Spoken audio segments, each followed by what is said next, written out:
ब्रिटिशांना एक प्रकारे इथे पाय रोवण्यासाठी जे कष्ट करावे लागले, संघर्ष करावा लागला, तो मराठ्यांशी करावा लागला. ब्रुनई सारखा देश आहे, संपूर्ण इस्लामिक कंट्री, आणि चर्चेमध्ये त्यांनी सांगितलं की आम्ही फक्त धर्म बदलला आहे, संस्कृती बदललेली नाही. पण थायलंड सारख्या देशामध्ये म्हणजे आमच्या सर्व्हे रिपोर्टमध्ये आलं की 6 मजली इमारतीमध्ये राष्ट्रीय ग्रंथालयाच्या एक पूर्ण मजला चीन विषयक पुस्तकांचा आहे आणि भारत केवळ 3-4 कपाटांमध्ये आहे.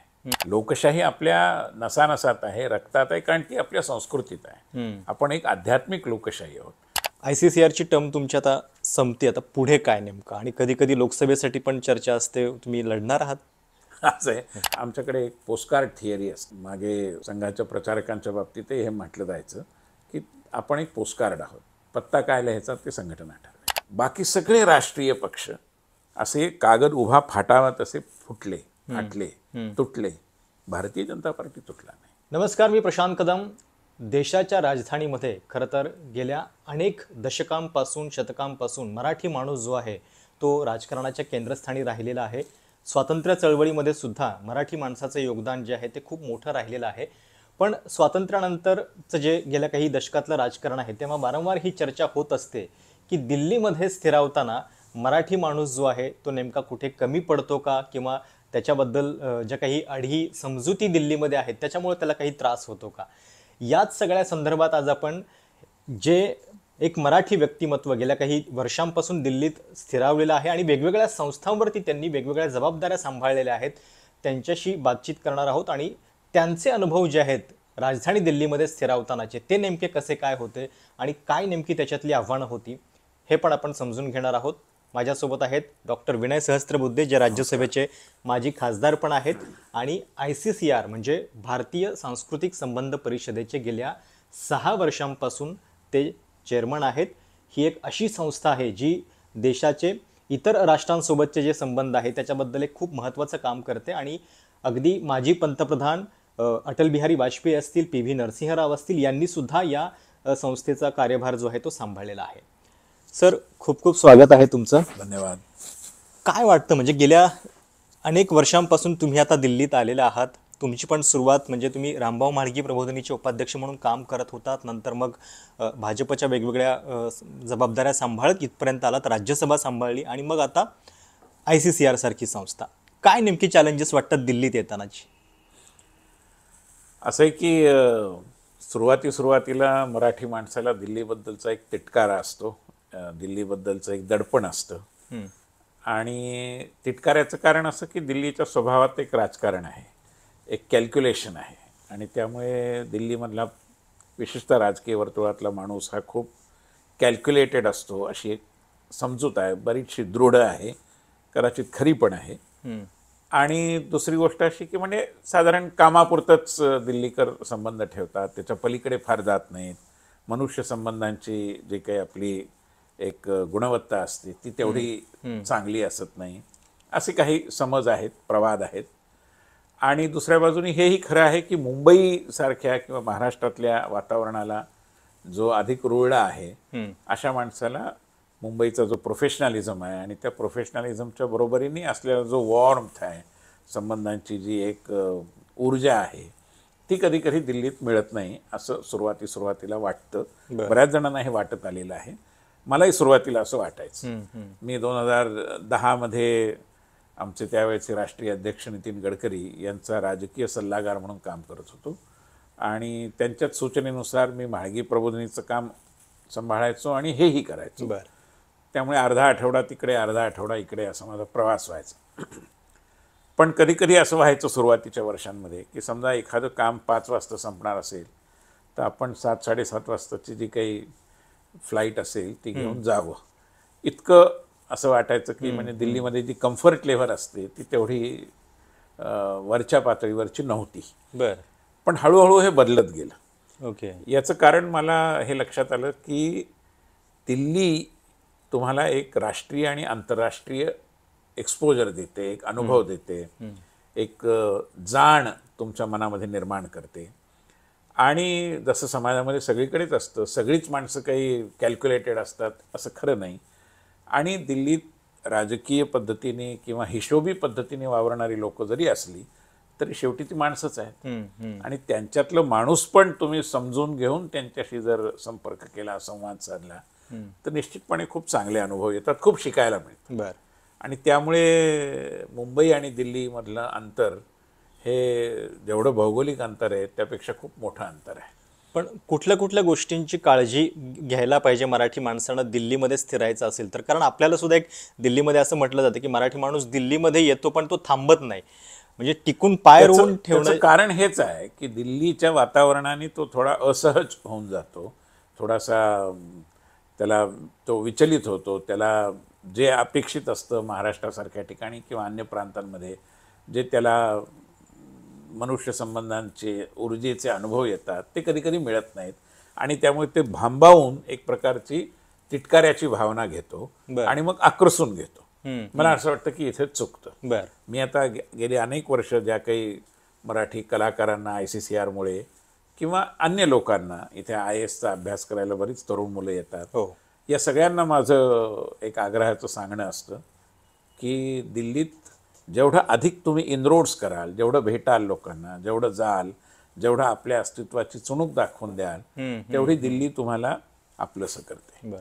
आणि त्यामुळे कलाकारांना ते म्हणतो की तुम्ही साहित्य कला अकादमी आहे किंवा साहित्य अकादमी आहे, कला क्षेत्रातले लोक NSDमध्ये, नॅशनल स्कूल ऑफ ड्रामामध्ये येतात, इतर अनेक क्षेत्र आहेत, या ठिकाणी तुमचा वावर वाढवला पाहिजे. लोकांना हे लक्षात आलं पाहिजे की हां वो आते हैं, बरोबर. नाशिक से आते हैं, नागपूर से आते हैं, कोल्हापूर से आते हैं, हे समजलं पाहिजे. अन्यथा काय होतं, सत्ता केंद्राच्या आजूबाजूची जी लोक आहेत ती स्वाभाविकरित्या अधिक वारंवारितेने इथे येतात आणि मग सत्ता केंद्रात बसलेल्या लोकांना त्याच्या पलीकडे दृष्टी जी त्यांची जायला हवी ती कधी कधी जात नाही. असं तो जो जॉईंट सेक्रेटरी असतो, तो जो काय डायरेक्टर असतो, हेड क्लार्क असतो, त्यांच्याही विचाराच्या कक्षा तेव्हाच रुंदावतात ज्यावेळी आपण त्यांना भेटतो. काही वर्षांपूर्वीपर्यंत असं होतं की दिल्लीमध्ये सत्ताधारी जरी बदलले तरी दिल्लीचं जे कल्चर आहे ते मात्र एक कायम राहायचं. तशाच पद्धतीनं काही गोष्टी, घटक जे आहेत ते आपल्याला दिसायचे. विशेषतः 2014 नंतर पंतप्रधान नरेंद्र मोदींनी ही कार्यशैली जी आहे ती पूर्णपणे बदलून टाकली आहे. तुम्हाला त्याच्यामध्ये काय काय चांगले बदल दिसत आहेत किंवा काय नेमकी त्याची वैशिष्ट्ये दिसत आहेत त्यांच्या दिल्लीकडे बघण्याच्या सगळ्या दृष्टिकोनात?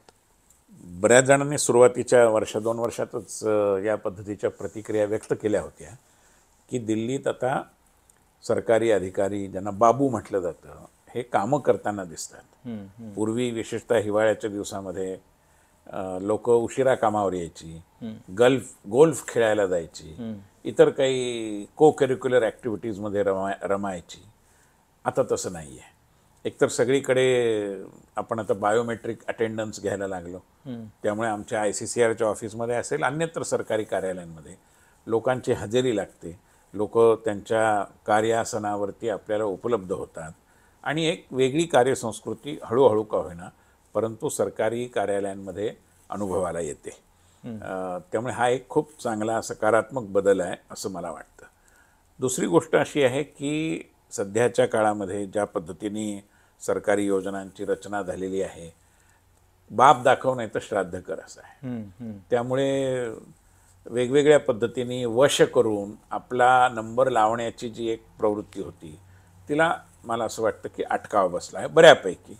वस्तुनिष्ठ पद्धतीने मूल्यांकन होणं, एखाद्या व्यक्तीच्या सर्व तपशिलाचा विचार होणं, या पद्धतीने कामं होत असल्यामुळे आता जे मॅनेज करणारी लोक होती किंवा ज्याला फिक्सर्स असं म्हणतात, आज आपल्याला लक्षात येईल की त्या या मंडळींचा वावर सरकारी कार्यालयांच्या कॉरिडॉर्समधनं आता जवळजवळ संपुष्टात आला.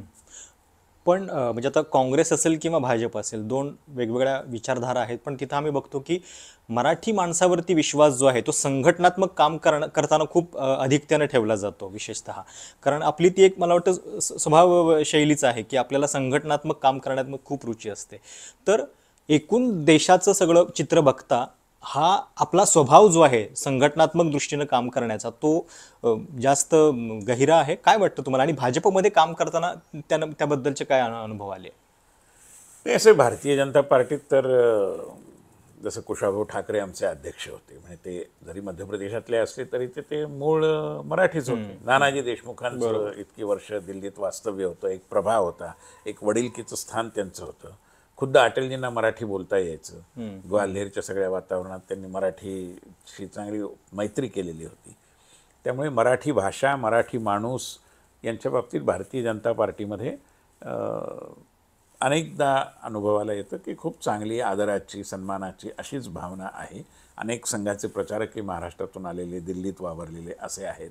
त्यामुळे तो काही प्रश्नच नाही आहे. आणि तसंही भारतीय जनता पार्टीमध्ये जे मी अनुभवतो की असं प्रादेशिक किंवा भाषिक विषयांवरून कुठे काही दुजाभाव होतो किंवा तरतम होतं असं काही आढळत नाही.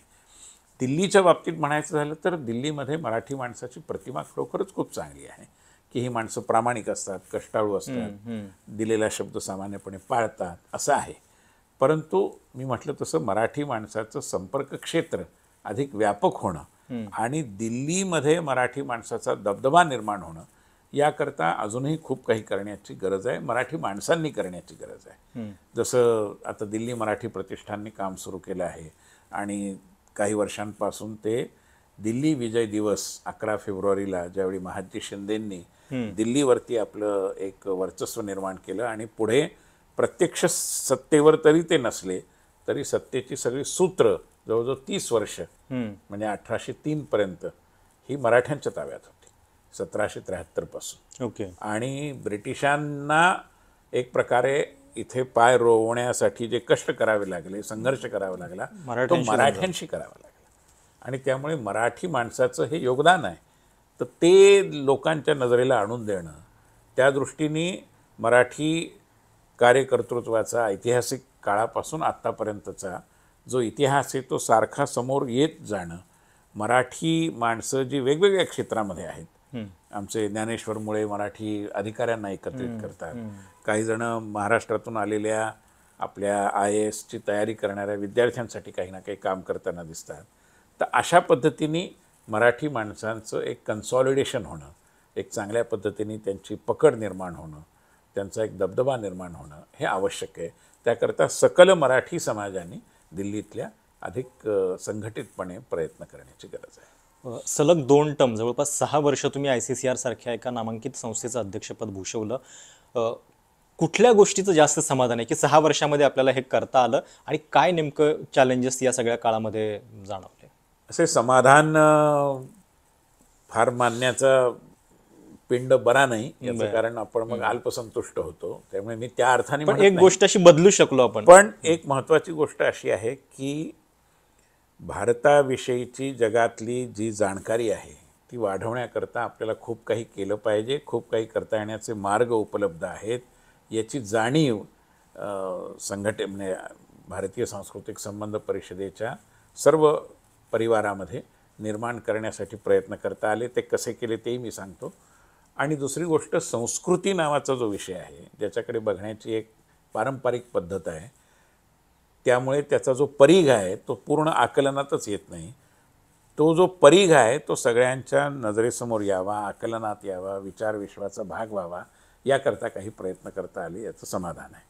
आधी पहिल्या गोष्टीबद्दल सांगतो की सामान्यतः काय होतं की भारताविषयी सगळीकडे आकर्षण आहे.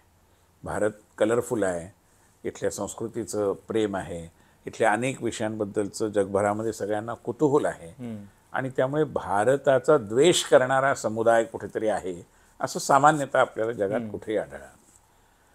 पण भारताविषयीची गुडविल असणं, सदिच्छा असणं, प्रेम असणं, आकर्षण असणं आणि भारताची जाणकारी असणं या दोन वेगळ्या गोष्टी आहेत. ज्याला आपण सॉफ्ट पॉवर म्हणतो, मी त्याला हिंदीमध्ये मराठीमध्ये सौम्य संपदा शब्द वापरतो. ही सौम्य संपदा आपल्या खात्यावर तेव्हाच जमा होते ज्यावेळी भारत लोकांना कळतो, समजतो. बरोबर. आणि भारत कळणं फार अवघड आहे, कारण इतक्या वरवर पाहता विरोधाभासी अशा गोष्टी आहेत. आपली विविधता जी आहे ती अनेकांना एक विभाजनाला खतपाणी घालण्याचा एक मुद्दा असं वाटत राहते. तर मला असं वाटतं की या सगळ्या धारणा ज्या काही प्रमाणात भारत विरोधी शक्तींनी मुद्दाम निर्माण केलेल्या आहेत भारताची बदनामी होण्याकरता, आणि काही वेळा त्या अज्ञानातूनही निर्माण झाल्या आहेत, या धारणा बदलण्याकरता काही करण्याची गरज आहे. याची जाण हळूहळू विकसित होते आहे. आम्ही भारतीय सांस्कृतिक संबंध परिषदेत या 6 वर्षांमध्ये 2 महत्त्वाचे उपक्रम या दृष्टीने केले, खरं म्हणजे 3. पहिला उपक्रम हा की जगभरातल्या पाठ्यपुस्तकांचा सर्वेक्षण करण्याचा एक विचार आम्ही अंमलात आणला आणि जवळजवळ माझ्या समतीने 122 देशांमधल्या पाठ्यपुस्तकांमध्ये भारताबद्दल काय लिहिलं आहे अच्छा, त्याचं आम्ही सर्वेक्षण केलं. काय त्याच्यात तुम्हाला सापडलं म्हणजे? काही देशांमध्ये खूप चांगलं आहे.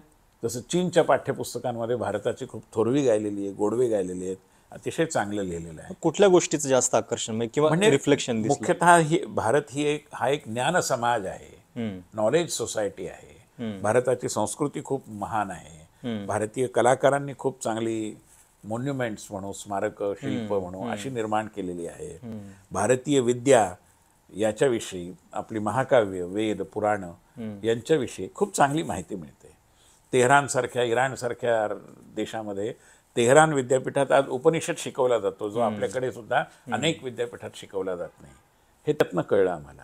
पण या उलट तुर्कस्तान, अफगाणिस्तान, युरोपातले काही देश एका वेगळ्या पद्धतीने भारताकडे बघतात. कुठेतरी हिंदू धर्माच्या विषयी चुकीच्या धारणा निर्माण केल्या जातात, असे पण प्रकार नजरेला आले. आणि त्यामुळे चांगलं वाईट दोन्ही आहे. तर चांगल्याची संख्या वाढवण्यासाठी काही केलं पाहिजे याची जाण विकसित झाली. काही प्रयत्न सुरूही झालेत. असं त्या देशाचं पाठ्यपुस्तक तो देश ठरवेल ना. बरोबर. त्यात त्यांनी आपल्याबद्दल असंच लिहिलं पाहिजे असा आग्रह आपण धरू शकत नाही. बरोबर. पण तरी देखील चुकीचं असेल तर ते दुरुस्त करण्याचा आपला विचार असला पाहिजे, दृष्टी असली पाहिजे, प्रयत्न असले पाहिजे. त्या दृष्टीने आम्ही काम केलं. पण बाहेरच्या राष्ट्रांना म्हणजे भारताबद्दल आपण जेव्हा म्हणतो तेव्हा गांधी आणि बुद्ध या दोन व्यक्तिमत्वांचं जास्त आकर्षण दिसतं. निश्चितपणे आहे. गांधी, बुद्ध म्हणजे एक प्रकारे महात्मा गांधी, गौतम बुद्ध हे भारताचे परिचायक झालेले आहेत, आयकन्स झालेले आहेत. पण त्याचबरोबर रामायण आहे, महाभारत आहे. ब्रुनई सारखा देश आहे, संपूर्ण इस्लामिक कंट्री आहे. पण आमच्या रामायण महोत्सवात त्यांचाही ग्रुप आला आणि चर्चेमध्ये त्यांनी सांगितलं की आम्ही फक्त धर्म बदलला आहे, संस्कृती बदललेली नाही. किंवा आपण हिंदी वगैरेची चर्चा करतो. म्हणजे मला आश्चर्य वाटलं की श्रीलंकेमध्ये हिंदी शिकण्याविषयी खूप उत्सुकता आहे. बरं. आणि मोठ्या प्रमाणात लोक हिंदी शिकतात तिथे. त्यामुळे असे अनेक मी म्हणून की नवीन दृष्टी देणारे असे मुद्दे समोर आले या सगळ्या उपक्रमातनं. आणि भारताविषयीची आम्ही लायब्ररींचा सर्व्हे केला की ज्या ज्या ठिकाणी राष्ट्रीय ग्रंथालय असतात त्या देशाची नॅशनल लायब्ररी असतेच प्रत्येक ठिकाणी. मी आता मॅड्रिडला गेलो होतो, स्पेनची राजधानी. तिथे भारताविषयी किती पुस्तकं आहेत? 3-3.5 लाख पुस्तकांचा मोठा संच ज्याच्यामध्ये आहे, त्याच्यात जवळजवळ 10-12 हजार पुस्तकं भारताबद्दलची आहेत. पण थायलंडसारख्या देशामध्ये मला लक्षात आलं की म्हणजे आमच्या सर्व्हे रिपोर्टमध्ये आलं की 6 मजली इमारतीमध्ये राष्ट्रीय ग्रंथालयाच्या एक पूर्ण मजला चीनविषयक पुस्तकांचा आहे आणि भारत केवळ 3-4 कपाटांमध्ये आहे. मग ही पुस्तकं वाढतील हे पाहणं, त्याविषयीचं कुतूहल निर्माण होईल. ती पुस्तकं योग्य पद्धतीने भारत मांडणारी असली पाहिजे हे सुनिश्चित करणं, हे सगळं काम आता आम्ही करतो आहोत. त्यामुळे हा एक भाग आहे की परसेप्शन डेफिसिट जे भारताविषयी जमा होत राहतं ते दूर करण्यासाठी सकारात्मकतेने, जाणीवपूर्वकतेने, सर्वंकषतेने प्रयत्न करत राहणं पहिला भाग. आता अलीकडे आम्ही एक जेनेक्स डेमोक्रेसी नेटवर्क म्हणून कार्यक्रम केला. भारत ही लोकशाहीची जननी खरी, पण आपल्या लोकतांत्रिक परंपरांची जाण त्या पद्धतीने विकसित व्हायला हवी. लोकशाही आपल्या नसानसात आहे, रक्तात आहे, कारण ती आपल्या संस्कृतीत आहे. आपण एक आध्यात्मिक लोकशाही आहोत. आपण कधी कुठल्याही धार्मिक राज्याचा पुरस्कार केला नाही, कोणाला इथे तो करताही आला नाही. एकम सत विप्रा बहुधा वदंती या पद्धतीने आपण काम केलं, याची जाणीव निर्माण केली पाहिजे. म्हणून आम्ही परदेशातल्या विविध 77 डेमोक्रेटिक कंट्रीजमधनं, लोकतांत्रिक देशांमधून 35 पेक्षा कमी वयोगटाचे असे राजकीय नेते भारतात बोलावले. त्यामध्ये खासदार, आमदार, महापौर, काही मंत्री पण होते. आणि सगळ्यांना खूप योग्य पद्धतीने इथे भारताचा अनुभव घेता आला, समजून घेता आलं आणि सगळ्यांच्या प्रतिक्रिया अतिशय उत्साहवर्धक राहिल्या. ओके. त्यामुळे असंही काम घडलं. दुसरा जो भाग आहे की परीघ वाढवणं संस्कृतीविषयक चर्चेचा. आपल्याला माहिती आहे की मागे एकदा मोरारजी देसाई ज्यावेळी पंतप्रधान होते त्यावेळी जनता पार्टीमध्ये दुहेरी सदस्यतेविषयी एक वाद निर्माण झाला की संघाचे स्वयंसेवक त्याचवेळी जनता पार्टीचे कसे असू शकतात. आणि मोरारजींनाही असं वाटत असेल बहुधा. त्यामुळे पत्रकारांनी प्रश्न विचारला की संघाची तर लोक असं म्हणतात की ती एक सांस्कृतिक संघटना आहे, तुमचं काय म्हणणं आहे? तर मोरारजी म्हणले सांस्कृतिक, पण मी तर कधी त्यांना नाच गाणी करताना बघितलेलं नाही. म्हणजे सांस्कृतिक म्हणजे नाच गाण्यापुरतं. बरं. शाळेमध्ये आपण सांस्कृतिक कार्यक्रम म्हणतो, याचा अर्थ तो केवळ नृत्याचा आणि गाण्याचाच असतो, अशी एक धारणा जनमानसात निर्माण झाली, बद्धमूल झालेली आहे. संस्कृतीचा परीघ खूप मोठा आहे. बरोबर. आता आम्ही कारीगर समाज जो आहे आपला, मिरजेमध्ये वाद्य बनवणारे जे आपले मराठी लोक आहेत, त्यांना आम्ही परदेशात पाठवतो. सगळे जे कारीगर आहेत त्याच्याच बरोबरीने आपल्याकडे वेगवेगळ्या पद्धतीच्या ज्या अन्य कला आहेत त्यांचंही प्रदर्शन, जसं खाद्य म्हणजे आपली पाककला आहे. भारतीय पाककलेची मोहिनी एवढी आहे की जगात एकही मोठं शहर सापडत नाही जिथे भारतीय रेस्टॉरंट काम करत नाही. पण यांना आपण रेकग्नाइज केलं पाहिजे, त्यांचं योगदान आहे ते सन्मानित केलं पाहिजे. आता भारतीय सांस्कृतिक संबंध परिषदेने एक अन्नपूर्णा सर्टिफिकेटची योजना केली आहे आणि अशा रेस्टॉरंट्सना आम्ही पुरस्कृत करतो आहोत. ओके. त्यामुळे हा जो संस्कृती नावाच्या विषयाचा परीघ आहे, आपलं टेक्स्टाईल घ्या, विणकाम आणि विणकर, आम्ही 2020मध्ये, आणि कोरोना होता त्यामुळे सेमिनार करता आला नाही, पण आम्ही वेबिनार केला. त्याचं सूत्र होतं viewing relations through textile traditions. त्यामुळे हे सगळं जे आहे ते संस्कृती आहे. बरोबर. महाकाव्य संस्कृती, म्हणजे आपल्याकडे चायनीज फूड इतकं पॉप्युलर होणं म्हणजे हे एक प्रकारची सॉफ्ट पॉवरच आहे. आहेच ना, आहे. आता दुर्दैवाने म्हणजे त्यातला एक गमतीचा भाग असा की जे चायनीज म्हणून आपल्याकडे विकलं जातं ते चायनामध्ये नाही खाल्लं. त्यामुळे त्याचं आपण देसी व्हर्जन करून टाकलं. पण या उलट भारतीय रेस्टॉरंट सगळीकडे अतिशय लोकप्रिय आहेत आणि सर्व प्रकारच्या भारतीय खाद्यपदार्थांची एक मोहिनी जनमनावर आहे. ICCRची टर्म तुमची आता संपते, आता पुढे काय नेमकं? आणि कधी कधी लोकसभेसाठी पण चर्चा असते, तुम्ही लढणार आहात? असं आहे, कुठल्याच पक्षामध्ये आणि भारतीय जनता पार्टीमध्ये कार्यकर्ता म्हणून आम्ही दिलेलं काम करतो. लोकसभेचा मी प्रमुख आहे, ठाणे लोकसभेचा, आणि त्या दृष्टीने संघटनात्मक आणि अन्य लोकसभेची जी तयारी आहे ती आम्ही करतो आहोत. उमेदवारीचा निर्णय पक्षाचे ज्येष्ठ नेते घेतात, तो जसा घेतील तो आम्हाला सगळ्यांना मान्य असतो आणि त्यांच्या निर्देशानुसार आपण काम करत राहतो. 2016 ते 22 तुम्ही राज्यसभेची एक टर्मसुद्धा अनुभवलेली आहे आणि भारतीय जनता पक्षाच्या थिंक टँकमधले एक महत्त्वाचे नेते म्हणून पण तुम्ही काम केलेलं आहे. या सगळ्या काळामध्ये आता आम्ही जे बघतो की निर्णय खूप वेगळ्या पद्धतीनं होत आहेत भाजपमध्ये, तर अशा वेळी पक्षाचा एकनिष्ठ कार्यकर्ता म्हणून तुमचा मंत्र काय या सगळ्या गोष्टींकडे बघण्याचा? म्हणजे कशा पद्धतीने हे सगळं स्वीकारता तुम्ही? नाही, दोन गोष्टी आहेत. एक तर कसं आहे की संघटनेमध्ये सुद्धा एक फेरबदल होत राहणं, संतुलन निर्माण करत राहणं, सगळ्यांना न्याय मिळेल याची काळजी घेत राहणं, प्रस्थापितांचंच वर्चस्व दरवेळी राहील असं न होता नवागतांना, नव्या तरुणांना वाव देत राहणं हे आवश्यक असतं. आणि त्या दृष्टीने सध्याच्या गेल्या कमीत कमी 10 वर्षामध्ये भारतीय जनता पार्टीने हा जो एक सूत्र सांभाळलेलं आहे की संघटनेमध्ये वेगवेगळ्या पद्धतीचे बदल करत राहणं, सर्वांना संधी देत राहणं, सर्व समाज घटकांना प्रतिनिधित्व देत राहणं आणि स्थापित मंडळींच्या जागी तरुणांना वाव देत राहणं, या दृष्टीने सगळं काम सुरू आहे. आणि त्यामुळे लोकांना ते धक्कातंत्र वगैरे असं शब्दप्रयोग वापरतात, पण मला असं वाटतं की ही तर रीतनीत आहेच आहे. त्यामुळे यात काही तसं खूप विचलित होण्याजोगं आहे असं नाही आहे. आपण सगळ्या आमच्याकडे एक पोस्टकार्ड थिअरी असते. मागे संघाच्या प्रचारकांच्या बाबतीतही हे म्हटलं जायचं की आपण एक पोस्टकार्ड आहोत, पत्ता काय लिहायचा ते संघटना ठरवेल आणि या पद्धतीनेच वावरावं लागतं, तरच संघटनेचं वर्चस्व राहू शकतं. असं आहे, गेल्या किती आता भारतीय जनता पार्टी स्थापन होऊनही 45 वर्ष होतील. या 45 वर्षात मी जनसंघ काळ सोडूनच देतो, बाकी सगळे राष्ट्रीय पक्ष असे कागद उभा फाटावा तसे फुटले, फाटले, तुटले. भारतीय जनता पार्टी तुटला नाही, कारण हा पक्ष एका मजबूत संघटनात्मक पायावर आहे. तिथे कार्यकर्ता हा केंद्रस्थानी आहे. ओके. आणि त्यामुळे कार्यकर्ता केंद्रस्थानी आहे, संघटना आणि त्याचे जे कोणी पदाधिकारी आहेत ते निर्णयकर्ते आहेत याची जाण असल्यामुळे संघटना जे सांगते ते कार्यकर्ता करतो आणि कार्यकर्त्याच्या आशा आकांक्षा, त्याला वाव देण्याची गरज, या सगळ्याची जाण असलेले नेतेच संघटनेत वरच्या पदांवर पोहोचतात. पण ज्यावेळी सुवर्ण काळ आहे, ज्यावेळी इतकं काही देण्यासारखं आहे, त्यावेळी पक्षातल्या लोकांना बाजूला ठेवून मग इतरांची गरज जास्त, आता विशेषतः आपण महाराष्ट्रासारख्या राज्यात बघतोय की असं का होतंय की बाहेरच्या लोकांची गरज, त्यांचं महत्त्व जे आहे ते वाढताना दिसतंय? असं मला वाटत नाही. असा एक सरधोपट निष्कर्ष अनेक जण काढतात. पण दोन गोष्टी, एकतर कसं आहे की पक्ष ही एक प्रवाही संघटना असते. ती अशी थांबून साचेबंद राहिली तर ती वाढणारच नाही. त्यामुळे हा एक जनांचा प्रवाह आहे. त्याच्यामध्ये कोणी नवीन लोक येतील तर त्यांना बरोबर घेऊन जावं लागतं. कोणत्या राजकीय पक्षात एंट्रन्स टेस्ट असते असं असत नाही. त्यामुळे जो येईल त्याच्या बरोबर ती, याचा अर्थ विवेकाला पूर्ण सोडचिठ्ठी देऊन सगळ्या असं नाही आहे. आता महाराष्ट्रातल्या एका घटनेबद्दल देवेंद्र फडणवीसांनी आपली भूमिका मांडली होती आणि त्यामुळे तो काहीच प्रश्न नाही. परंतु त्याचबरोबर तुम्ही काही असं सोनाराचा काटा लावून हा माणूस घेण्यायोग्य आहे आणि हा नाही असा विचार करू शकत नाही. हा एक प्रवाह आहे, ही एक समाज संघटना आहे आणि त्यामुळे समाजातले सर्व घटक त्याच्यामध्ये कोणत्या ना कोणत्या टप्प्यावर येतात. चुकीचे घटक येऊ नयेत, अवांछनीय व्यक्ती येऊ नयेत याची काळजी घ्यावी लागते.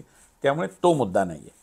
दुसरा भाग असा की त्यांची मदत घ्यावी लागणं आणि त्याच्यामुळे निष्ठावंत लोकांकडे दुर्लक्ष होणं हा एक निर्माण झालेला समज आहे. असं होतं आहे असं मानण्याचं काही कारण नाही. कारण जी लोकं आमच्याकडे येतात आणि कुठल्या तरी पदावर जातात त्यांचा दुसऱ्या पक्षात असेल पण एक इतिहास आहे. त्यांनी एक स्थान निर्माण केलेलं आहे. ते पूर्णपणे नाकारून आपण त्यांना पक्षामध्ये न्याय नाही देऊ शकत. पण त्यामुळे ते नवीन आले म्हणून जुन्यांना बाजूला करायचं असंही होऊ शकत नाही. संतुलन साधावं लागतं. मला असं वाटतं की ते साधण्याचाच आमचा नेहमी प्रयत्न असतो. कधी कधी परसेप्शन असं बनतं ज्यातून तुमचा प्रश्न आला, पण ती वास्तविकता नाही. ओके. पुढे काय विचार आता, म्हणजे दिल्लीतच काम करायची इच्छा आहे की काय, म्हणजे साधारण काही ठरवलंय? असे पक्ष जे सांगेल ते, पक्षाने माझ्याकडे सुशासन विभागाचं काम पहिल्यापासून दिलेलं आहे, ते मी करतोही आहे. आणि आमचा पक्ष एकमेव पक्ष आहे की ज्याच्यामध्ये सुशासनावर आम्ही भर देतो, प्रशिक्षणावर आम्ही भर देतो. मंत्री आणि त्यांच्या सगळ्या कार्यपद्धतींबद्दल किंवा त्यांच्याकडून ज्या अपेक्षा आहेत त्याबद्दलची योग्य जाणीव निर्माण करणं आणि उत्तरदायित्वाच्या भावनेने संघटनेला आपण उत्तरदायी आहोत. आणि ते उत्तरदायित्व केवळ संघटनात्मक कामाचं नाही आहे, तर आपल्या सरकारमध्ये काम करण्यातल्या परफॉर्मन्सचं देखील आहे. रामभाऊ म्हाळगींच्या काळापासून एक प्रक्रिया सुरू होती की आपल्या कामाचा अहवाल द्यायचा.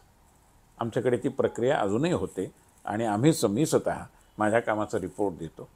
त्यामुळे करणाऱ्याला कामं भरपूर आहेत आणि आमच्या पक्षात एक सूत्र आहे की प्रत्येक कामाला कार्यकर्ता आणि प्रत्येक कार्यकर्त्याला काम. त्यामुळे मी असं मानतो की ICCRच्या जबाबदारीची 6 वर्ष झाली, पण पक्ष माझ्या क्षमतेचा योग्य विचार करून योग्य ते काम मला देईलच. आणि कार्यकर्ता नावाचं जे काम आहे ते तर निरंतर चालू राहणारच आहे. सर, खूप खूप धन्यवाद आमच्याशी बातचीत केल्याबद्दल आणि भावी जबाबदाऱ्यांसाठी सुद्धा शुभेच्छा तुम्हाला. इतर वेगवेगळ्या पद्धतीनं पक्षानं संधी देत राहो, जेणेकरून महाराष्ट्रासाठी सुद्धा ते चांगलं ठरत राहील ही अपेक्षा.